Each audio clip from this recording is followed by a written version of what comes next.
Love that.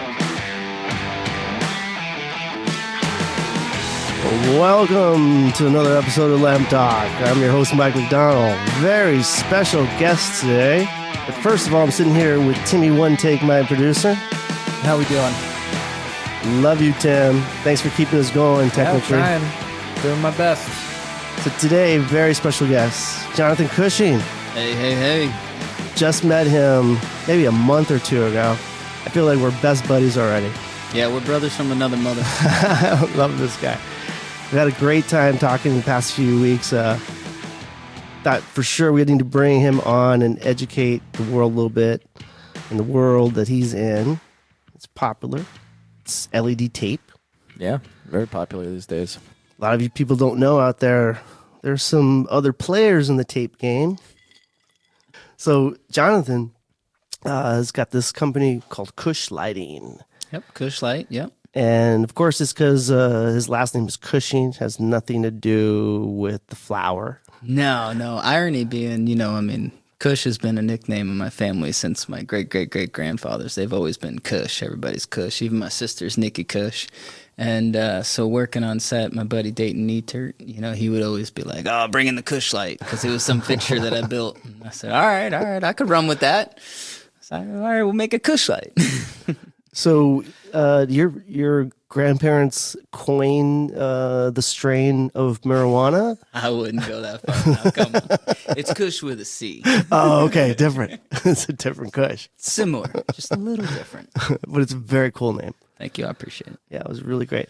So Jonathan Cush has been in this industry, I think, since 1998, I believe, right? 97. 97. East Coast originally. Yep, East Coast, born in New York, Bayside, Queens. Spent a little time down in Florida, and then spent some time Queens, up in huh? Connecticut. Yep. Oh, you got to get on I'm a board with boroughs that. guy. Yeah. Got to get on board with that. How can you not? I know, you just jump on the train and you're in the city. That's right. Exactly. Yeah. But, shoot. So what brought you out to Los Angeles? So Los Angeles, so I went to college, like I said, in Southern, and one of our alumni actually is a head of original programming for Hallmark Channel, of all things. So I came out here on an internship, and I did the Hallmark thing, and I interned in the camera department, and I went around and talked with everybody else, and then I was like, all right, you know what, I'm making this move. So I moved out my senior year of college there, and I decided, you know what, this is what I'm doing, and I started shooting for some small, commercials, did some documentaries. I did this documentary on graffiti in Los Angeles. It was pretty cool. That's what brought me out here. So you're shooting in LA, doing your DP thing. Yep. And there's a moment where, like most of us in lighting, you kind of accidentally, I don't think anybody's like 6 years old and like, hey, dude, I want to be an astronaut. Oh, really? I want to gaff, I want to be on set lighting guys, right? So we kind of fall into it and we fall in love with it. I think we do. And so it'd be interesting to know how you kind of fall into it. So funny thing. So like I say, I'm out here, I'm working. I did the Hallmark thing. I start taking jobs on Craigslist, and I take this job for like $75 for a 14-hour day. They're taking us to Roscoe's Chicken and Waffles for lunch kind of deal. We're doing, corporate type videos. And so I go in there and I meet a cameraman buddy of mine, Mr. Eric Wheeler, who's actually from Chicago, and he's coming out here trying to cut his teeth here. And so I do that job, and then fast forward, he goes and he's like, hey, I'm doing this music video, same production company. He's like, come pull focus for me. I'm like, all right, cool. Yeah, I'll come pull focus. And then he's like, and the second day I need you to push the lighting crew. I'm like, sure, that sounds great. I could do that. No problem.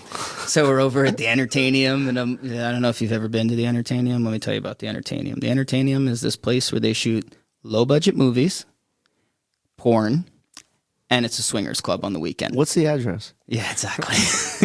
So it's downtown Los Angeles. It's the kind of place that after you work there, you come home and you're like, baby, please scrub me down. I don't want to touch myself. With an SOS pad. Yes, exactly. So I go in there and he's like, all right, second day, I need you to push the lighting crew. I'm like, all right, cool, whatever. Yeah, man.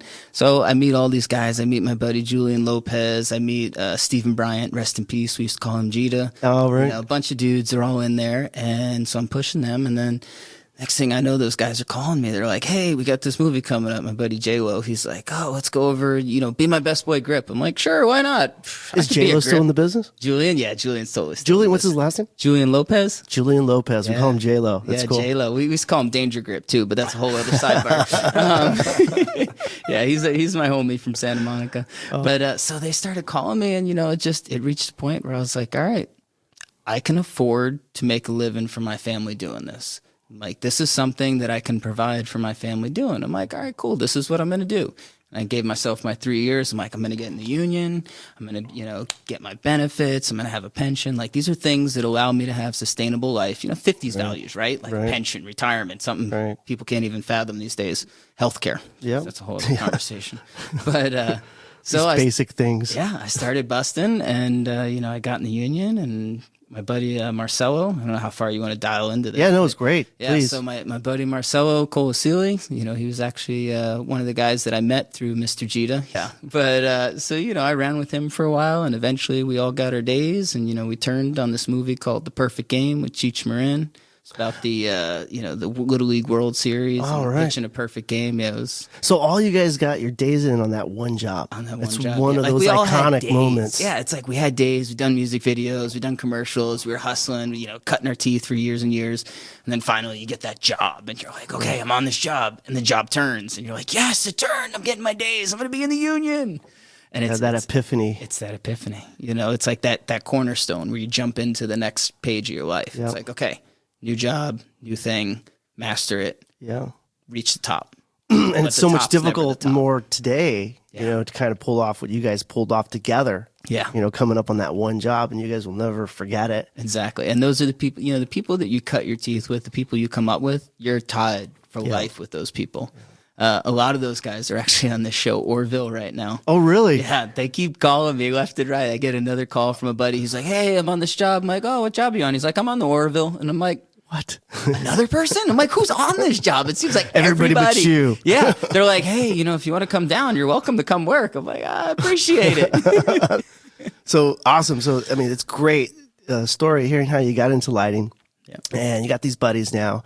So now the big marquee moment for you is like, okay, now you're getting into building fixtures, right? Or how did you get into this whole business that you have, this robust business of building LED tape ecosystems, really is what it looks like. Yeah, ecosystems. That's a good word. I like that.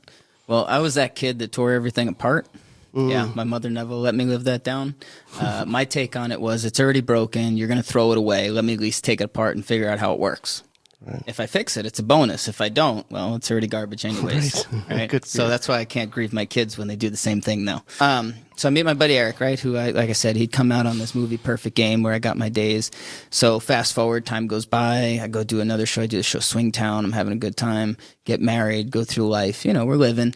My buddy Eric calls me up and he's like, hey, let's go do this cop show. I'm like, cop show? He's like, yeah, it's this new show called Southland. It's going to be great. He's like, you should come hang out with me.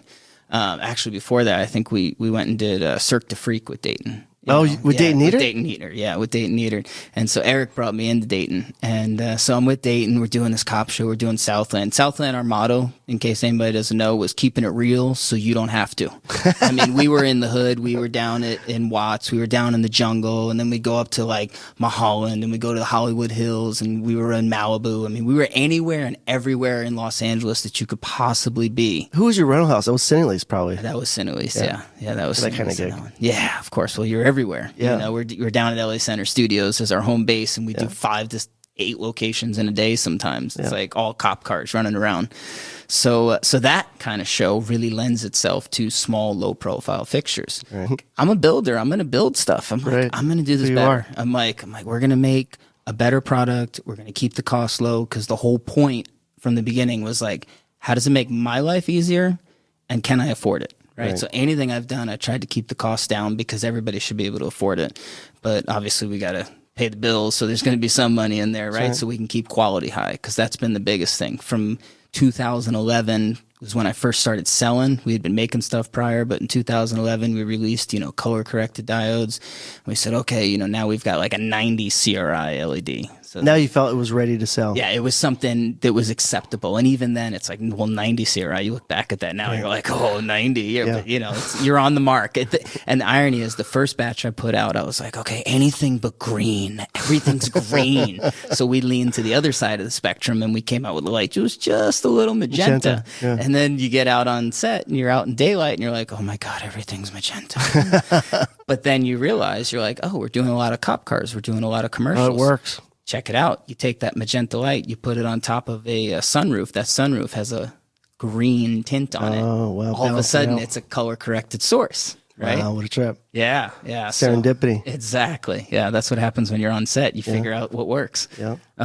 So I started making lights for my buddy Dayton there, and we started. Wow, so you went back with Dayton all the way to Southland then? To Southland, yeah, way Didn't back know in the that. beginning. Yep, and I offered Dayton. I was like, hey man, I'm going to do this company. You want in with me? He's like, no, Cush, you go do it, man. I'm like, all right, I offered. You know what? He kind of mentions that today. He's like, man, I kicked myself in the ass, dude. I could have been fucking sitting back with Cush. Well, there's no sitting back, brother. It's a hustle. Let me tell you. It's like I laugh all the time because I reflect and, having done the commercial world, I tell everybody, I'm like, look, they're like, oh, this looks great. I want to get into this. How do I get more life, time with my wife and my family and my kids? And I'm like, bro, it's just like running a commercial truck. You buy some gear and then you're a slave to your gear. Right. That's all there is. So you're a to it. slave of your business, aren't you? You have to be because if you're passionate about Totally get it. anything, you can't just let it ride. You got to keep on it. So it's like everything we make, we're constantly investing. We're constantly making new products because at the end of the day, I'm a builder.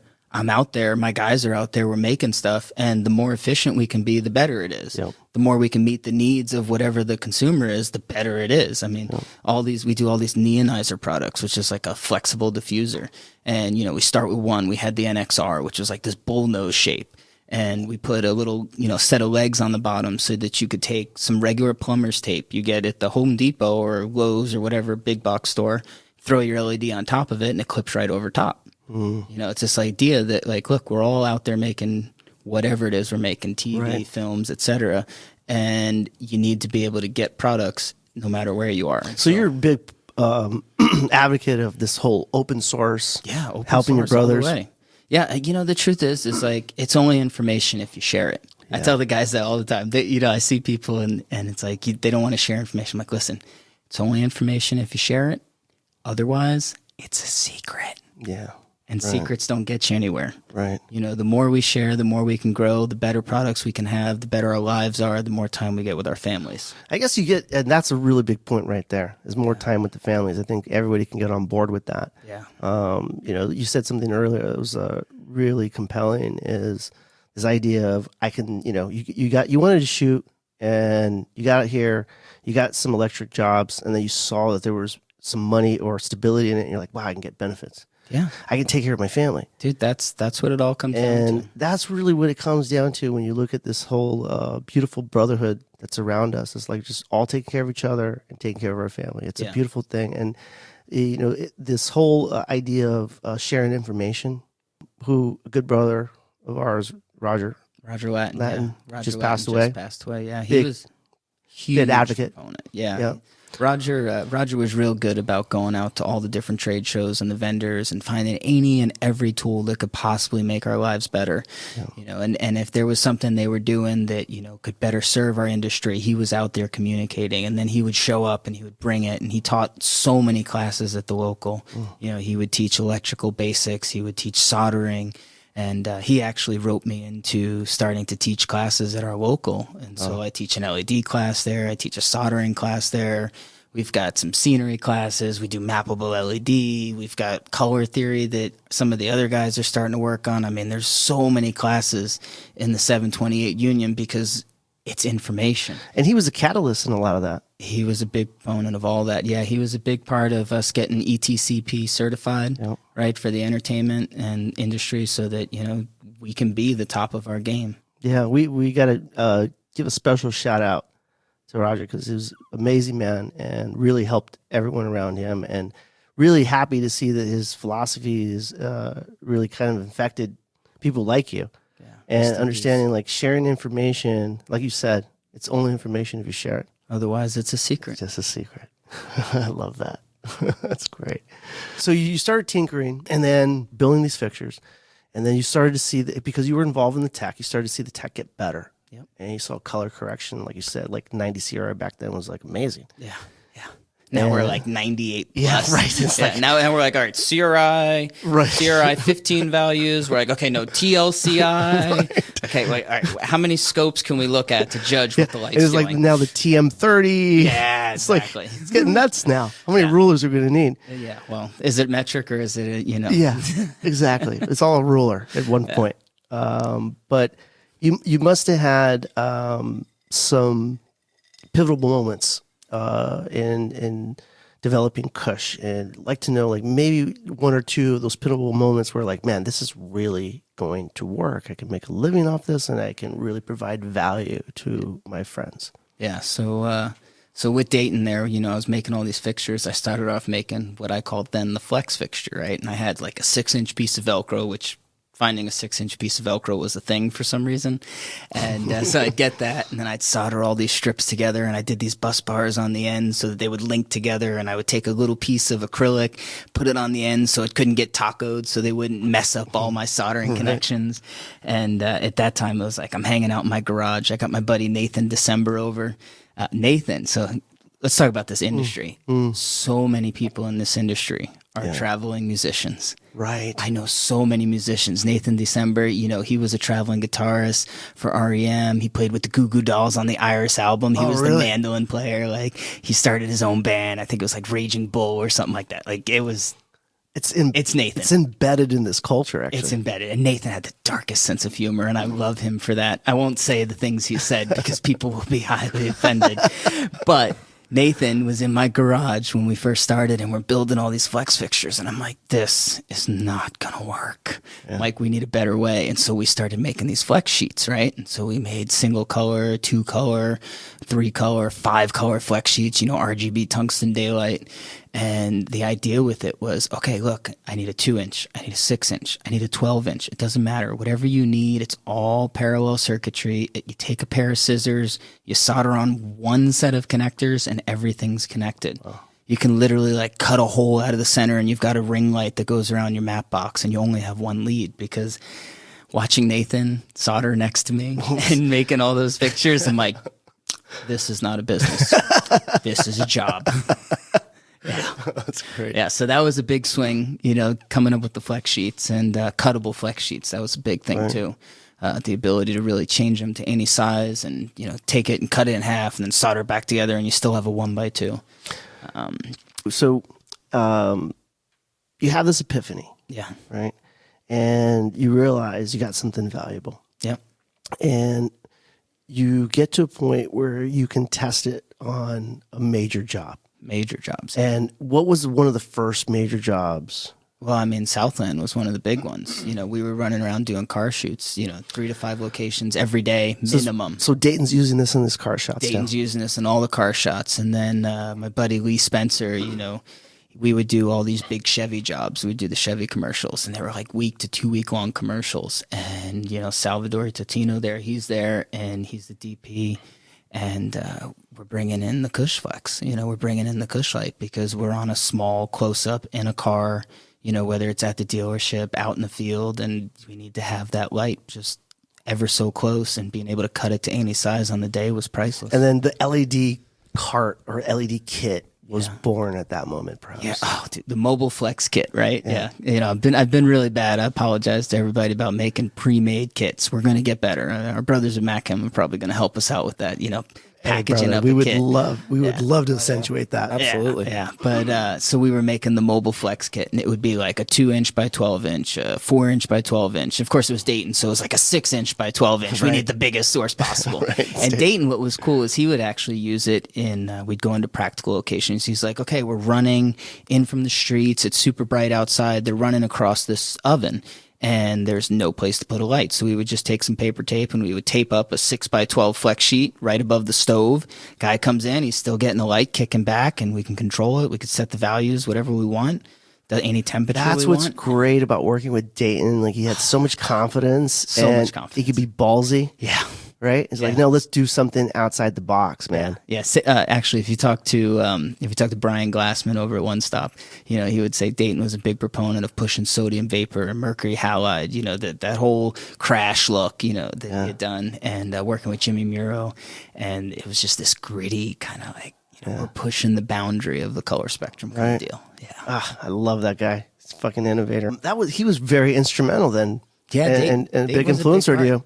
Yeah. We actually, one of the big things we're pushing now is a LED gem ball. Right. And so if you go back to Dayton when we were first starting this, I was actually making him LED gem balls out of a paper lantern holder. Right. And then I put a piece of PVC in there, and I took some anchors that you would use for like a drywall anchor to hold the thing based back into it. And then we would wrap 2 individual colors so that we could have a bicolor, because it was like everything being hybrid and bicolor. We're like, we got 2 colors. Woohoo. And we would run around with all the paper lanterns and the gem balls. I mean, Dayton was a big fan of the gem ball and the stick, like Avi Still is Hoffman. today. Yeah. And Avi's a big proponent of that too. Right. But and I'd be out there because I was the guy building it. For some reason, I was the guy running it. So, we're out there at all hours of the night, and I got this 20-foot boom pole standing right next to the sound, guy who's over there dipping in his microphone, and I'm way out, and I've got the LED No kidding. China ball coming in, LED gem ball coming in. That made him a star with a lot of the DPs that he's working with, actually. They love that. They do. They love the look. Yeah. Love that he pushed the boundaries. And this is surprising to me because I didn't know that you were part of that movement with him in those early days. Yeah, it's For kind me, of this is surprising. It's kind of funny, like we talk about our circles and how small our circles Right. are. I laugh a lot of times because in that Dayton family, we have Chris Lyons. Chris Lyons is tight with James Babineau, and they're tight with Jack English. And Jack was a huge proponent of the gem ball. I mean, in all the crazy movies that he did, it was always a gem ball. Was it Far and Away? Was that the film? One of the films he did? No, it wasn't Far Away. It was what was it? It was Keanu Reeves, and it was the vineyard in Mexico. That's all right. Timmy One Take is going to look that up. That's a good thing. Good thing we got Google. Like my kid says, ask Google. Ask Google, right? Yeah, they used a lot of that, and it's just coming to me now only because I'm looking over my producer's shoulder. But it was A Walk in the Clouds. Yeah. Keanu Reeves, and they were. It was a vineyard in Mexico. I remember being so impressed with the lighting on that film. Like it really changed me on how beautiful it could look. And a lot of people forget this, but a lot of these shots were shot with Jamie Babineau's prototypes of his gem balls. For sure. And at this time, you already knew Babineau. You must have been working with him. What year was this? This was in 2000. No, it was in 95. 95. Yeah, that's how old it is. I remember that. It was like when I first started out. That really had a big impact. I mean, James goes back really deep in this industry. It's like Chris Lyons. He did Fear and Loathing in Las Vegas. Right. I mean, you have to realize how deep these guys go. Yep. Yeah. Yeah. Jack English is amazing, man. Still working today too. This guy's freaking rock star. So yeah, we sidebarred a little. We sidetracked a little bit, and so you were on Southland. Yep. With Dayton, and then this propelled you. You continued to work, I bet, on set. Yep, And you're still tinkering on the side. For sure. And then what was the next breakthrough that kind of made you a legitimate company, like a brick and mortar? Was it a project or was it a decision? And this is what, 2009, 2008, 11? So like 2009, 2010, we were really starting to push in the products. 2011, we started releasing that color corrected diodes, like we said. So, fast forward, I did the Southland thing, and I broke off with my buddy Lee Spencer, and we were doing the commercials, and I was going back and forth. So how did you work with Lee? Were you best? I bested for Lee. Yeah, I was a best boy for Lee Spencer there. Shout out for Lee Spencer. We love you over here, bro. Lee Spencer, yeah, man. And he used to best for James Neese, Mr. Jimmy Neese. Yep, good people. And so anyway, so we're doing that. I'm going back and forth. And then all of a sudden I get kind of pulled into this moving light world. This world of LED and scenery was really starting to become a thing because they'd been doing all these peanut balls and all these little small fixtures that now LED really started to liberate. Right. We started to really be able to expand and create. And at that point, it wasn't just fixtures. It was more art. It was something that I could really tangibly control and build and express with, and that's what I really digged. Wow. And so I started working with a couple friends of mine. I was working with Oscar Dominguez, the lighting designer. I was working with Sam Barker, who's now the LD, Right. and my buddy Ronnie Warskala. Ronnie's now the gaffer over there for The Voice. And so, we started that show. And before that, we were doing Little Geniuses, different things. I worked with my buddy Brian Frieden, all these different moving light shows. This world where all of a sudden it was like, okay, I'm not on location downtown pulling cable through the homeless VCs. Right. Everything else that's there. It got a little bit more sexy. Yeah, I'm not like sitting in the Porta-John that's parked on a hill downwards while it's raining and it's pouring in through the overhead. I'm like, there you go, Eric Erickson. That was for you, buddy. Yeah. And all of a sudden you're on this stage and people are like, oh, lots, I don't know. I don't want to be on a lot forever. And I'm like, I don't know, dude. It sounds good to me, man. I worked really bad hours. Don't get me wrong. Like I gave up my life just like every other job. But at the same time, like I was with a lot of people I liked. Yeah. We were doing a lot of creative things. We had a confined space to really control the elements. And Oscar would paint these amazing pictures, and Zaya, she would, come up with these crazy artistic designs, and we would just build them. I mean, the thing about that show, it's like, you look at scene shops, these guys that build a piece, maybe they build a couple pieces here and there, then you go to The Voice. The Voice is like the scene shop. Right. We would push through 13 acts in a week, and like 5 or 6 of those acts would all have LED in it, whether it was an LED piano, LED stairs, LED arches, giant fixtures. We had this one cube that was like 75 amps of single color LED that was, wirelessly controlled. I had big deep cycle batteries on it so that we could run it, and it pushed out, and it was like 6 foot, cubed, so that, what's her name? Christine, was it Christina at that point? I can't even remember. There's so many of them that we've had on that show. A lot of hosts on that Yeah, show. there were a lot of hosts. But anyway, so she came out and she just belts out and, releases this amazing performance in this box that we built. It's just a giant 75 amp soft box built with LED. Wow. It's crazy. And then we started to get into mappable LED. Mappable LED has been the big Wait, thing. back then you got into mappables? Yeah, so like probably like season 6 or 7, we were starting to get into mappable LED. Yeah. And we started building these like geodomes for Ellie. She came in and we had this like giant, dome that was just all mappable LED. We built these like 100 universe pixel curtain, chandeliers that they would play inside of. And basically they would bring in a whole nother Grand MA just to run that the map rig. Wow. Yeah, it was pretty impressive. And that it really intrigued you, of course. That totally intrigued me. The idea of individual LED control, they're all pixels. People are like, oh, it's pixel. I'm like, analog LED is a pixel too. Each diode's a pixel. I'm like, so we call it mappable because it gives you the ability to actually map out your individual LEDs into an environment where you can then run video through them, or you can run effects through them, and they become a part of a bigger, piece. They become a part of that rig. So that it's not just its own element, it's part of the whole environment.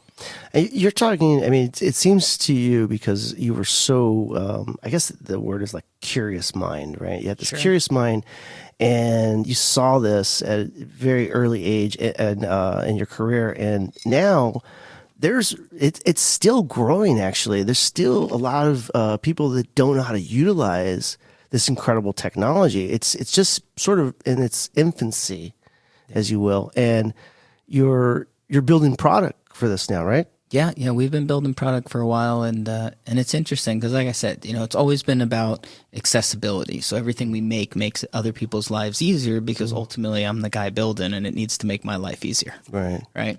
So we found that there's more people that are now able to get into this. We start getting calls from people in New York. We've had things that have shipped over to India. We've had things that have shipped over to Vietnam. We had the Korean people call a couple times for different products. It's like all these buddies that you grew up with, they start traveling. That's ultimately what happens. And then they bring a product, and then someone else sees it, and the next thing you know, you're all over the world, which is kind of a trip considering you're you get people copying you, I bet. I'm sure that lots people of copies, copying your lots of model, copies. right? Yeah, there's always going to be copies. And it's easy to get frustrated. I mean, a lot of times I look at some different competitor websites and I see my nomenclature that I spent like weeks on trying to research and make sure that nobody's using the words that I'm using. So keywords pop up right, so that my words were my trademark. And now you look and it's like infringement. But it's just what it is because, like we were talking about earlier, it's open source. Yeah. Everybody's going to come in, everybody's going to have a version, but at the end of the day, you want the person that's A, making it easier for you, and B, has been doing this for a while. The person that's tried and failed. If you haven't failed, you haven't succeeded. You're cut from a cloth of gaffers, electricians that believe in creativity and open source. And over the past few years, you've seen the culture kind of change to almost like corporatism, where patents wars are happening.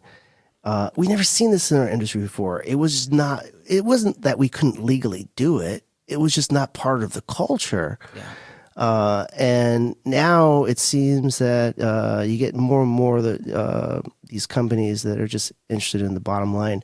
So it's really refreshing to speak to someone that's worked at the industry and works, more importantly. And works in the industry, knows the people in the industry, understands the creativity, and you really, do you have any patents at all?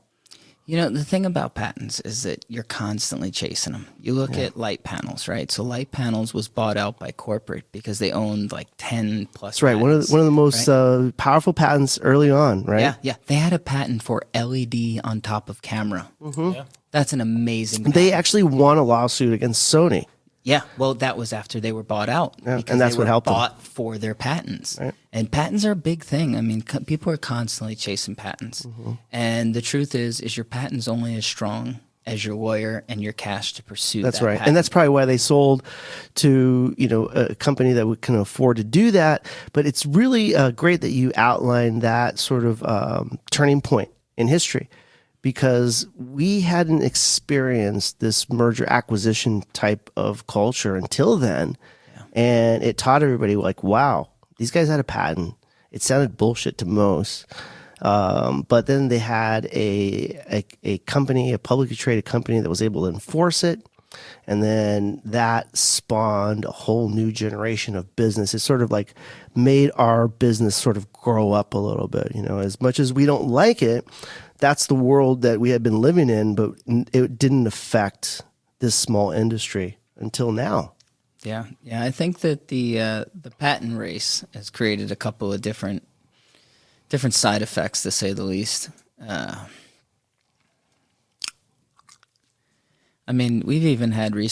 had a patent where people were chasing after whether you can put LEDs in a tube.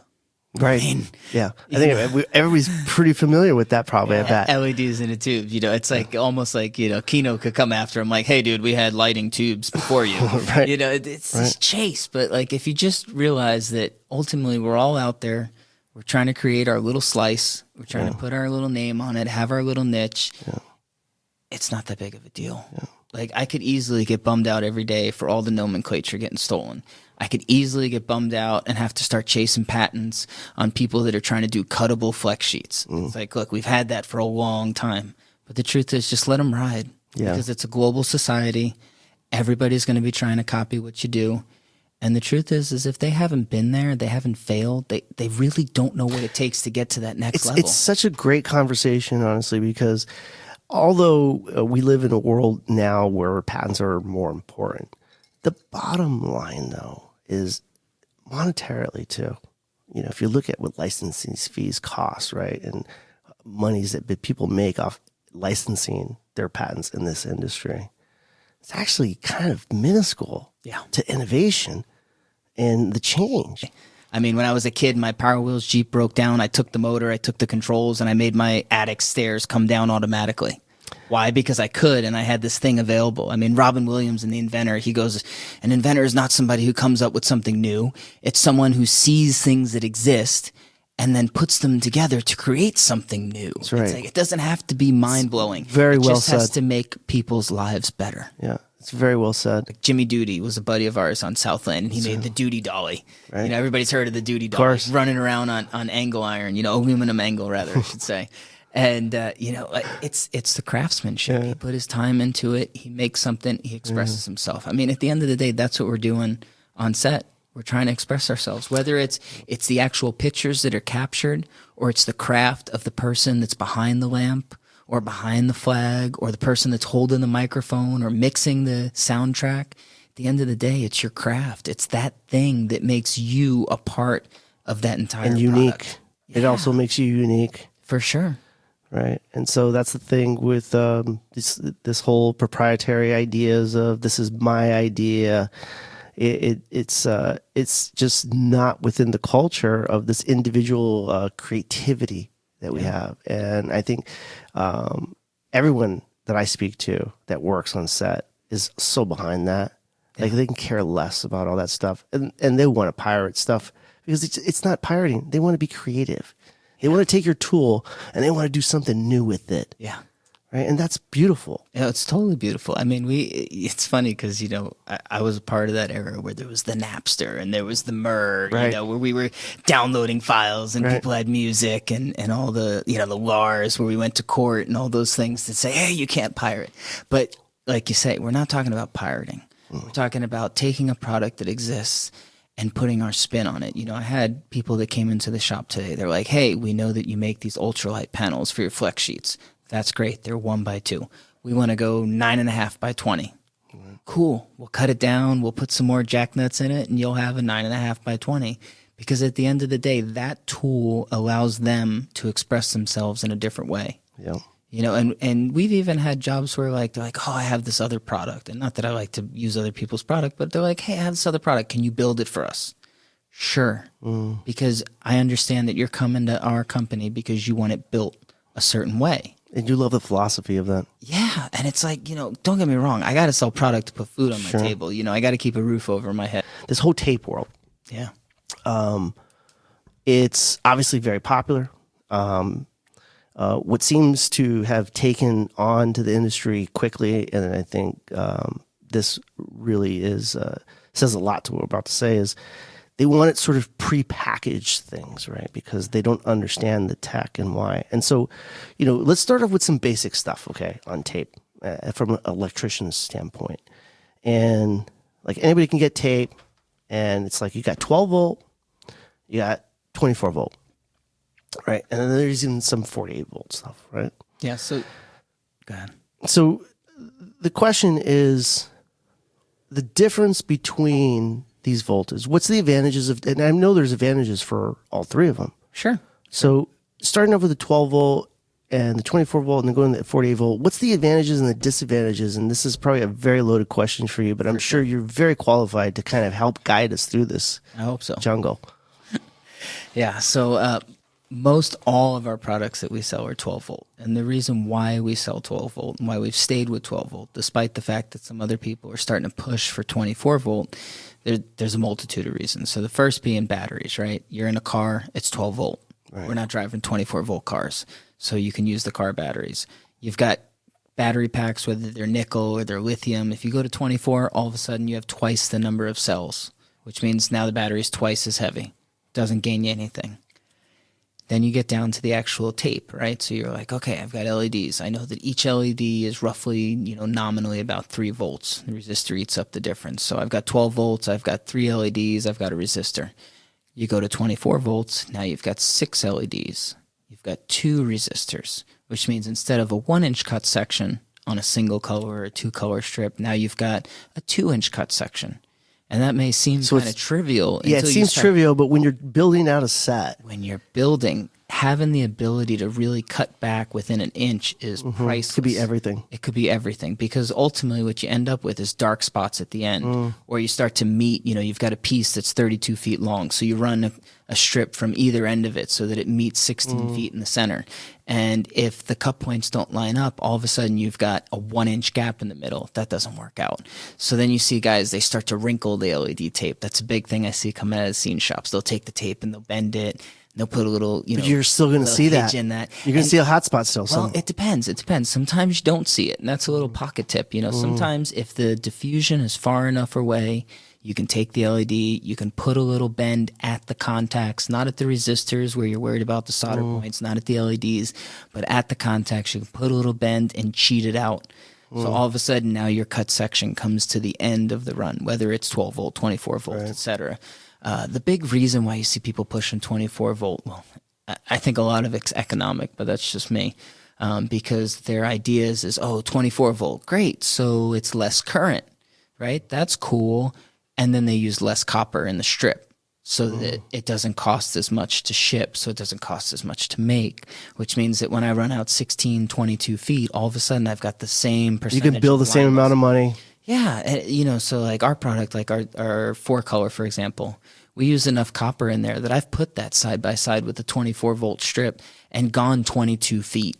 And had less, percentage of line loss than the 24 volt did, because they're going through all these. It's the same number of resistors. It's the same number of diodes, which means that you're still getting the same amount of resistance in that line. The only difference is that you're at a higher voltage, which means ultimately for me as a builder, it means I can use smaller gauge conductors on my feeder. Right. That's it. Once I start to go through the actual product, I still have the same amount of resistance to contend with. Right. And some people I've seen, they start to use IC chips, right? They're like, oh, cool, we're going to use IC, constant current, and then they put resistors ahead of it because the IC chips only have a fixed value. Trying to get in between to dial into the specific forward voltage of an LED is going to be kind of hard to get to. So you start to see IC plus resistor. Right. So what did I gain by adding an IC and making it 20? Still had to use a resistor. Yeah, and that's why the percentage of line loss is the same. But when you delve deep into it. Sorry, I apologize. No. When you delve deep into it, and we're geeking out a little bit. Yeah, well, there's a difference. There's geeks, and then there's nerds, right? Okay, right. Nerds know all the information. People geek out on things. That's right. It's a different thing. Having fun, kind of talking about the tech, and wrapping your head around it. And yeah, and you guys, you can rewind this and you take it real slow, and then listen to it a couple times, and then throw half of it away. And this guy's an idiot. He doesn't know what he's talking about. But yeah, so that's already, two good reasons right there for 12 volt, right? Is battery. Yep, batteries are a big thing. If you're 24 volt, it becomes a little bit more difficult. You're running a couple 12 volts in series. Yep.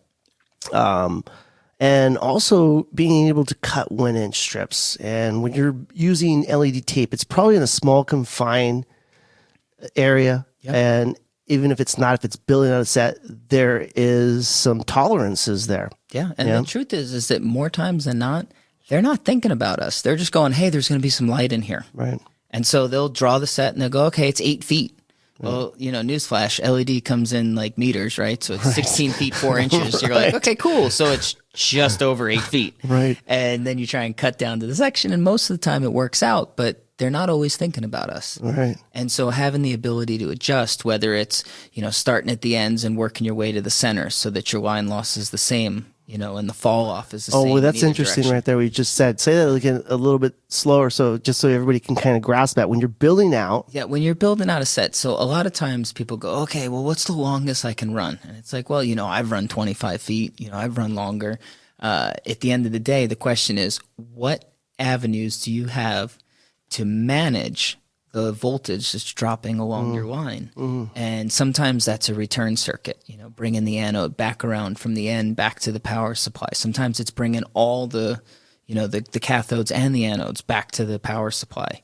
I got an LED class. We talk a lot about that. We say that, bonding anodes, sure, no problem, anytime. Bonding cathodes, conditional.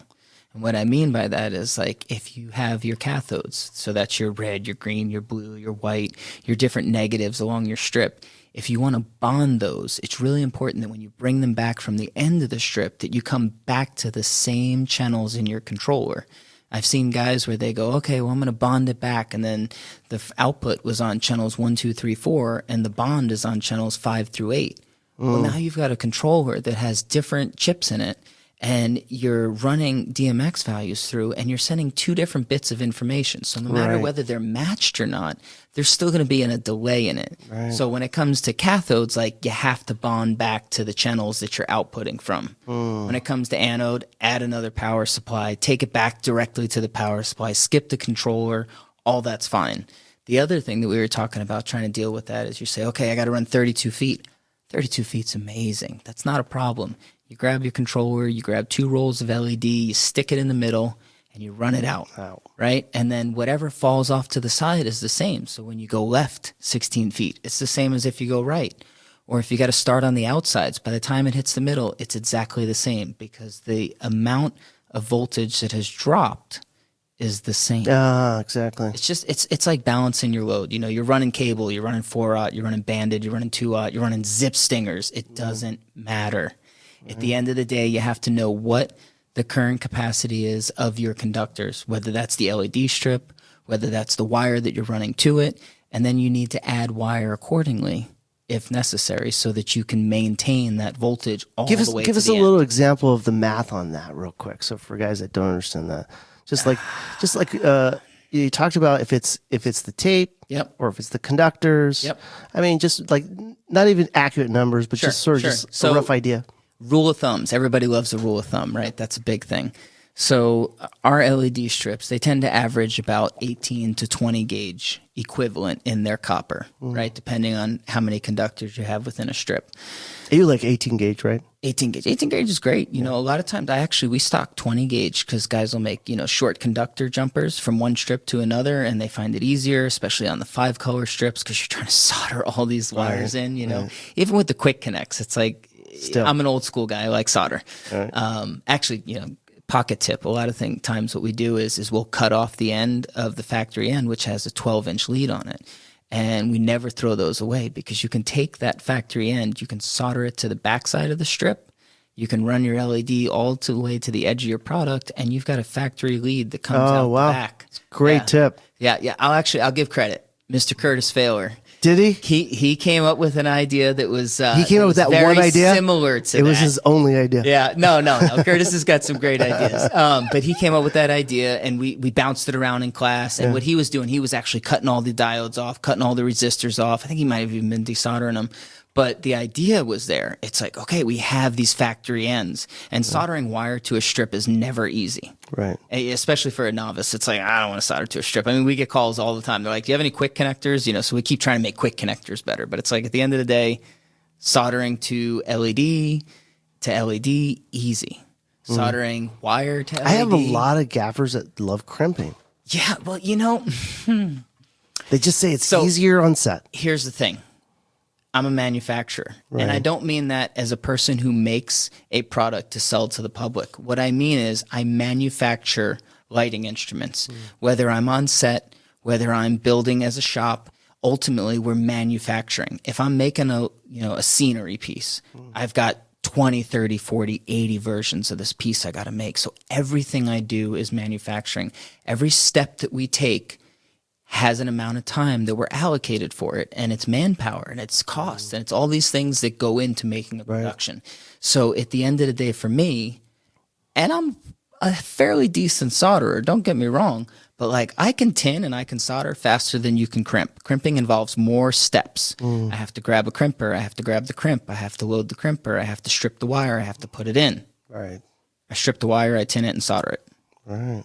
And that process is faster. So it's actually sort of a trade secret that everybody should probably learn is just How to fucking solder. learn how to solder, man. Yeah, sit in your garage, solder, and then you can wear one of the shirts my wife made that says "No flux given."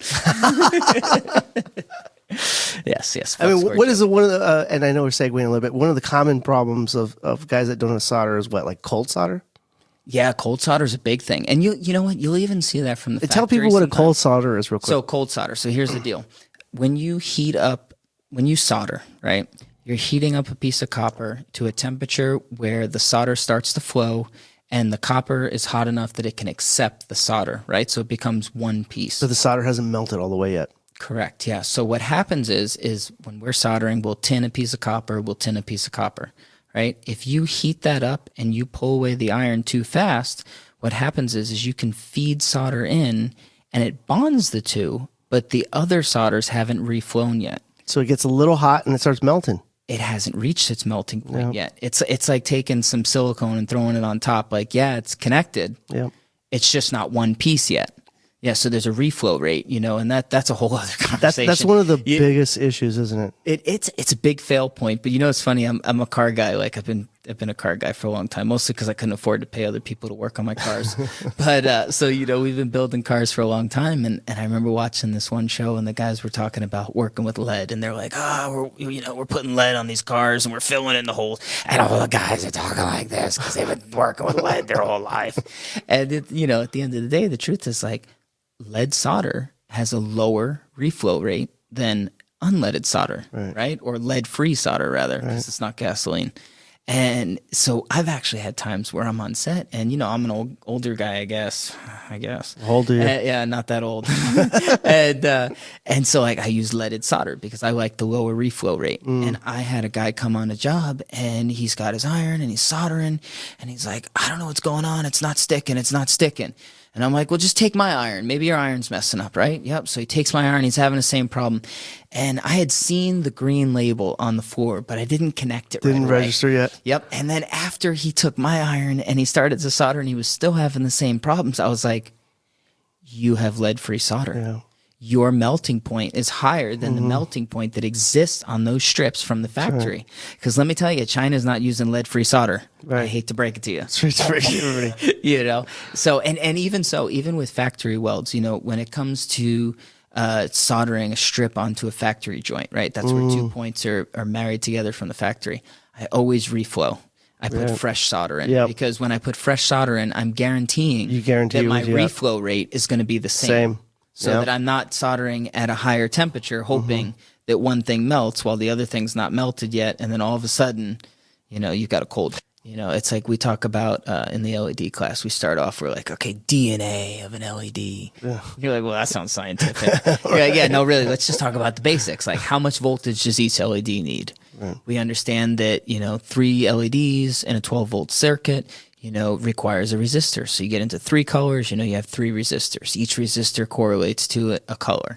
These things make problem solving easier because all of a sudden you're like, oh, the green's out. And you're like, well, let me not mess with the LED. Let me go to the resistor first. Right. Because the resistor is kind of like the security guard at the club. Right. He's there trying to make sure that the voltage maintains so that the LEDs don't burst. Right. So he's going to take the brunt of whatever the force is. So when you see a color go out, it's like, okay, let me go to the resistor. I grab my screwdriver or whatever, I bridge the resistor, color comes on. Hey, guess what? It's the resistor. A lot of times that's actually a cold solder joint. You started talking about cold solder joints. You grab your iron, you put some solder on the end of it, you get a nice fat tip so that you increase surface area, the heat runs faster. You come right across the top of that resistor and you reflow it. Reflow is where we heat up the solder underneath. It starts to liquefy. We bring in the new solder, and all of a sudden you've got a strip that's working again. So instead of having to cut it out, solder in a new piece, pull the whole thing out, throw it away, start over again, you fix the whole show by just running some solder over a resistor. And it was a faster solution. And it's a faster solution. Don't get me wrong. I can solder a replacement section in really fast. Right. But if it's 3 colors, that's 8 contacts. That's right. This is very valuable information for a world that is just beginning this whole tape revolution. Yeah. I really believe it's the beginning. Yeah. It's crazy considering how long ago it started. Well, because you're an insider, inside the box, right? I guess. And so, but it's still a new thing for a lot of people. And these are kind of the basics that frustrate people because they just don't have the education for it, and have failures. As people get better at it, I think we're actually going to see more of it. It's going to be pretty disruptive. I think failures are a stepping stone to success. Yes. If you haven't failed, you haven't succeeded. Right. Because if you don't know how it fails, you don't know how to fix it. That's right. We get guys in the shop all the time. They're starting out, and it's like, okay, cool. How much set experience do you have? And a lot of times they don't until we start and we're working, and they have to fail. And it's easy to get frustrated. It's like, oh, it's my first time. I haven't done this before. It's not working. But it's like, look, dude, if you fail, you know how to fix it. Yeah. I mean, when we were on The Voice, that show was a big part of my life. And it was always fast paced. I mean, I even remember we were swapping VL 500s, and I think our fastest time was like a couple minutes.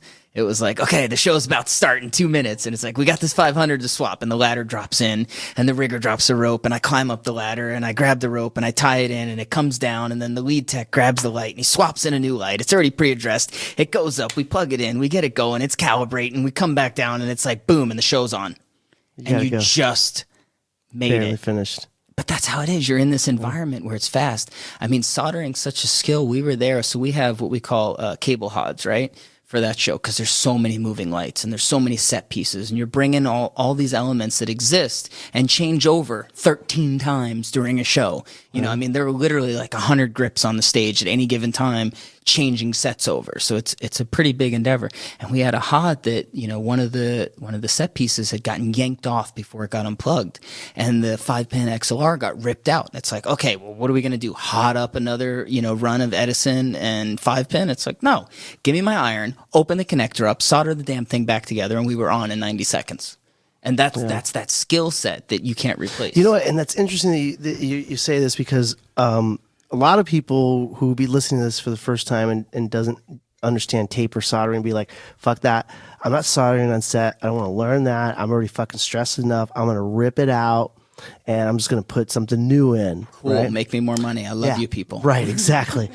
But the truth is that if you're going to be delving into this new space of art department lighting in the same sort of class almost now, right?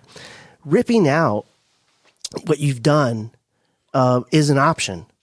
But if you're going to be doing this, then you should know these basic things. We're not telling you that you're going to have to always do it, but you should know it. Yeah, for sure. And you should be prepared for it. Yep. For when you're in that pinch. Yeah. And it shouldn't be something that kind of scares people away. Like, you're not going to always have to do this, but you need to kind of know this. And that's why you do these training classes at 728.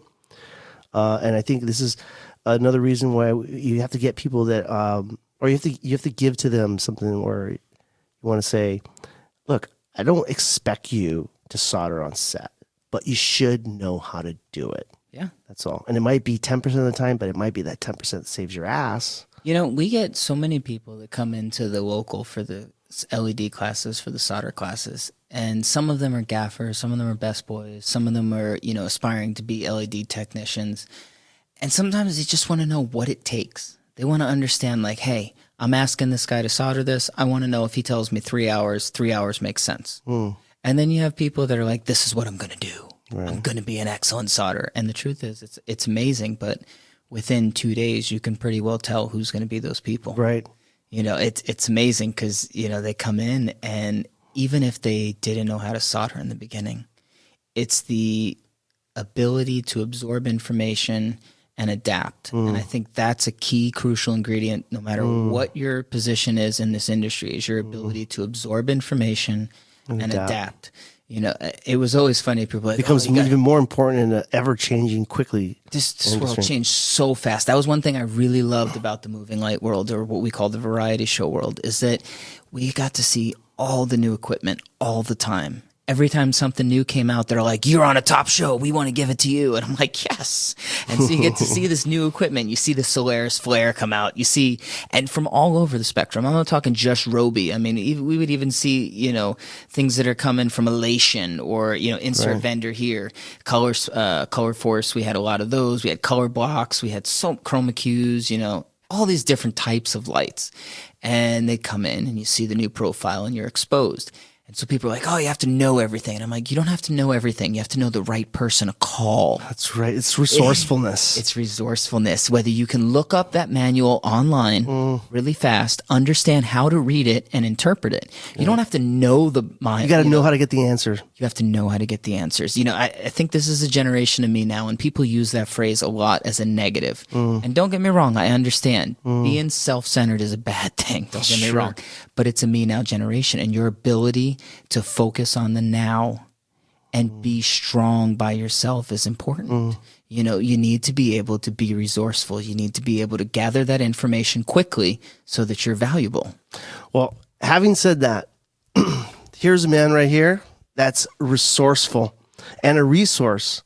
And we're going to have to have you on a lot more because it's compelling conversation. We know a lot of the same people. I love the philosophy of your company and you in general, of this open source and sharing knowledge and not keeping secrets.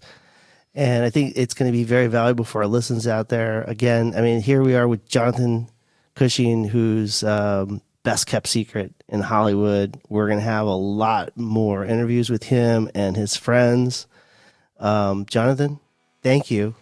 Thank you. Very much for coming on. It's my pleasure. Looking forward to growing our friendship, our relationship, building out some kits, making it easier for everybody out there. Timmy, one take with us. Peace out, everybody. Lamp Doc signing out.